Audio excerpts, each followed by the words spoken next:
Ambulance দাদা দেব। সৌমিত্রিষা ইধিকার পর এবার দেবের বিপরীতে আর এক টিআরপি কাঁপানো সুন্দরী। জানেন কে? পর্দার জগৎধাত্রী অঙ্কিতা মল্লিক।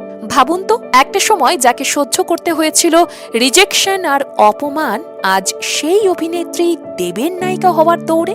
অনেকেই বলেন অঙ্কিতা নাকি খুব লাকি, খুব সহজেই সব পেয়ে গেছেন, কিন্তু তার জীবনের অন্ধকার অধ্যায়গুলো কজন জানেন? ক্যারিয়ারের শুরুটা মোটেও সহজ ছিল না। প্রথমে ছোট্ট একটা চরিত্রে কাজ, তারপর টানা 4 বছর মডেলিং, একের পর এক অডিশন, অপেক্ষা আর অনিশ্চয়তা। টলিপাড়ায় তার ভাগ্যের চাকা কিন্তু এত সহজে ঘোরেনি। একটা গুরুত্বপূর্ণ মোড় আসে যখন অঙ্কিতা পৌঁছান পরিচালক স্নেহাশিস চক্রবর্তীর অফিসে, আর সেখানেই শুরু হয় এক নতুন অধ্যায়। অভিনয় শেখা, নিজেকে তৈরি করা আর ধীরে ধীরে জগৎধাত্রী হয়ে ওঠা। কিন্তু এখানেও গল্পটা একদম মসৃণ ছিল না। সবকিছুই ফাইনাল। পরের দিন থেকেই শুটিং শুরু। ঠিক আগের দিন এলো ফোন, জানা গেল তিনি বাদ। একেবারে শেষ মুহূর্তে ছেটে ফেলা হয় তাকে। স্বাভাবিকভাবেই ভেঙে পড়েছিলেন অঙ্কিতা। ভেবেছিলেন আর চেষ্টা করবেন না, অডিশন দেওয়াও ছেড়ে দেবেন। কিন্তু সেখানেই জীবনের বড় শিক্ষা। যে চরিত্রটা তিনি হারিয়েছিলেন, সেই হারানোর কারণেই আজ তিনি জগৎধাত্রী। ওই ঘটনায় তাকে শিখিয়েছে জীবনে যা কিছুই ঘটে সবটাই ভালোর জন্যই ঘটে।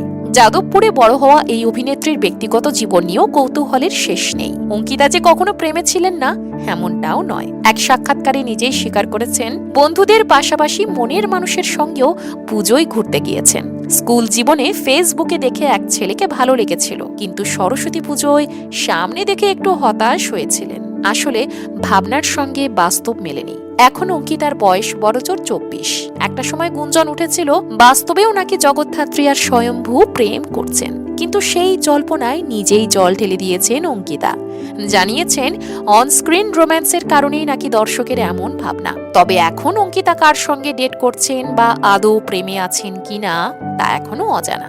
আর এবার আসল চমক। টলিপাড়ায় জোর গুঞ্জন 2026-এর স্বাধীনতা দিবসে রূপলী পর্দায় পদ্মশ্রী প্রাপক অ্যাম্বুলেন্স দাদার ভূমিকায় ধরা দেবেন দেব। আর সেই বায়োপিকে দেবের নায়িকা হতে চলেছেন ছোট পর্দার জগৎধাত্রী অঙ্কিতা মল্লিক। ছোট পর্দা থেকে বড় পর্দায় দেবের সঙ্গে রোম্যান্স, এ যেন সোনালি হাতছানি। রিজেকশন, অপমান আর অপেক্ষার পরেও যে অঙ্কিতা থামেননি, আজ তারই ফল পাচ্ছেন।